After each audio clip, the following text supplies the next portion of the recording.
Alright, welcome to the truth about the Battle of Falkirk Part 2. Let's continue here. Such a flare was never before seen. Not at Gadaris by Godiffer when Alexander rescued the Fourieris. I don't know which Alexander we're talking about here. Could any be compared to Wallace at that time? Does that mean like Alexander the Great or King Alexander of Scotland? I don't know. This book isn't very well written. Nor could any compare to John de Graham or Lauder for bravery as they went among their foes. How these two alone remained fighting in that battle until Wallace had staunched his blood and stemmed completely his wound was wondrous. Wallace turned back to rescue them. When the 300 Scots saw their chief return to the fray, they too wheeled around to follow him, but Bishop Beck came with a force and held them back. Wallace rode back across 7 acres of land, and using his sword fought to deliver his friends from danger. Bruce joined with Beck against the 300. He slew 3 Scots while Wallace was occupied in saving Graham and Lauder. Wallace pressed forward to reach Bruce. Bruce held a good spear and rode towards Wallace in great haste, as Wallace rode just as quickly toward him. Bruce missed as Wallace passed by. Bear this all in mind, by the way, the next time you go to Edinburgh Castle and you see the two of them out front like that. Wallace struck both the spear and Bruce's horse with his sharp steel glove. Both the spear and the horse's neck were broken. Jeez, that sounds... What is it with Wallace and horses, by the way, honestly? Bruce was on the floor before Wallace had turned around. Men of Bruce's host horsed their leader quickly. Wallace was now alone and surrounded. Graham pressed in and struck a blow upon the helmet of an English knight who was in front of Bruce. Both bone and brain were cut through by Graham's sword. The knight was dead as Graham turned tightly. A subtle foe had noticed that there was a gap below the waist of Graham's armour. It was a little narrow and did not fit as close as it should have. He pierced Graham's back with a spear, tearing his bowels and inflicting a mortal wound. Graham turned and in anger struck the man, in line with his visor a little below the eyes. The Englishman died instantly and fell to the ground. Sir John swooned from his horse and landed on the field before he could reach his friends. Many Englishmen who were close by struck his horse with spears so that there could be no escape. Graham yielded his soul to God and died. I also made a video about John the Graham, tribute video as well. Check that out.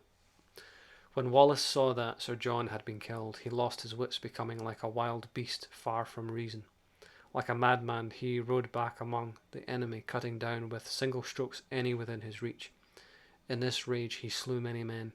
When Bruce saw this, he ordered men to pierce Wallace's horse with spears, so that he could have no escape. They made wounds that were wide and deep.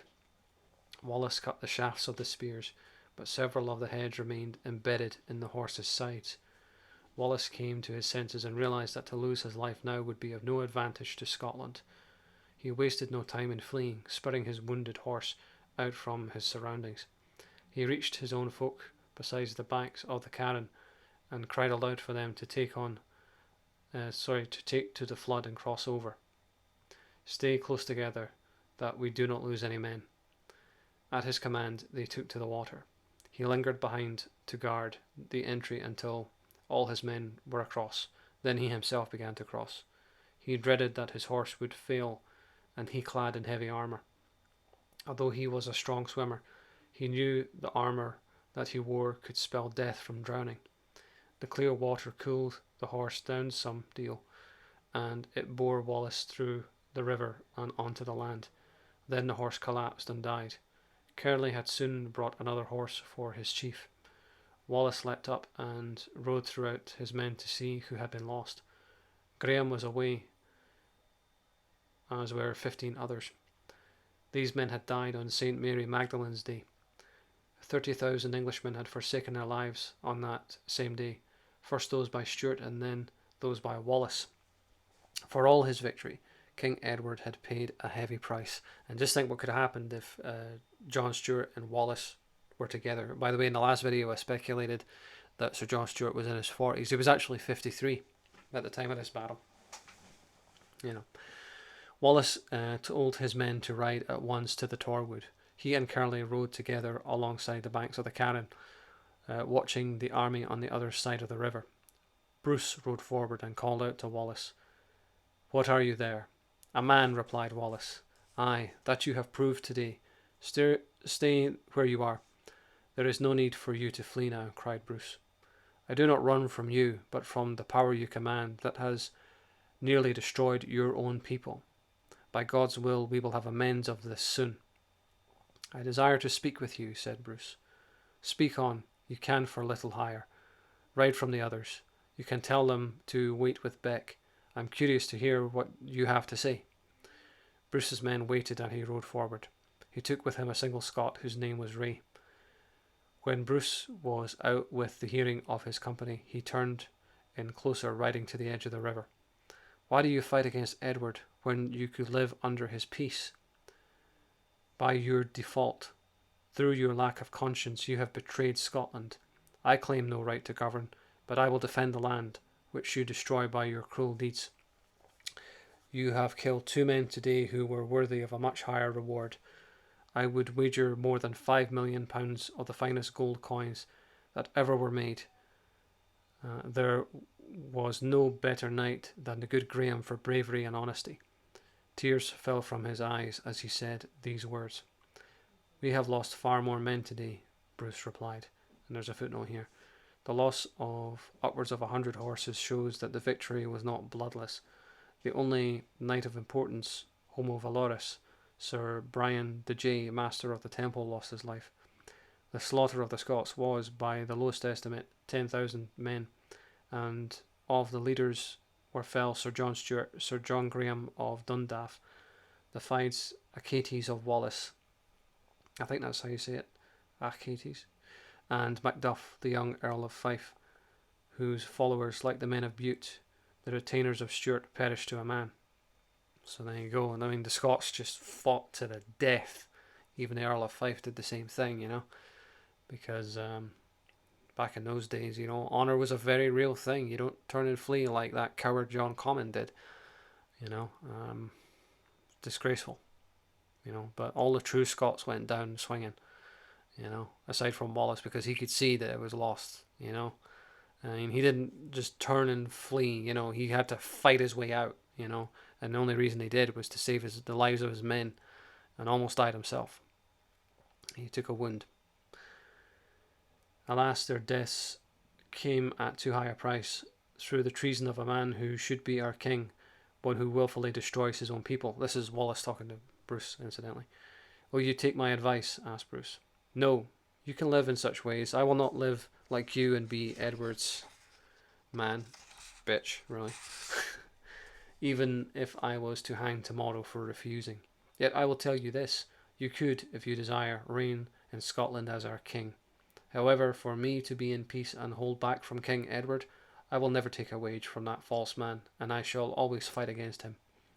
I claim no titles, although I could rob you of the crown, as God has made me strong enough. But as for that, I will never deserve the reputation.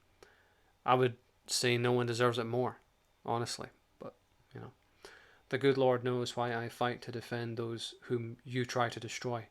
It might be said in a future time that it was a cursed day for Scotland when you were born. Does it not shame you that you have never yet did good, you renegade destroyer of your own blood?" Very telling line, your own blood. "I vow to God I will defeat you upon any battlefield. You deserve to die more than any Turk does for your cruel war. Even the pagans would do less to us than you." And it's worth bearing in mind around about this time. This is still when the Crusades are going on, so that kind of explains that line. But I'm just quoting what's written here, you know. Bruce looked at Wallace earnestly and said, "You see how things stand. You have been beaten today. You will not get the opportunity to harm Edward.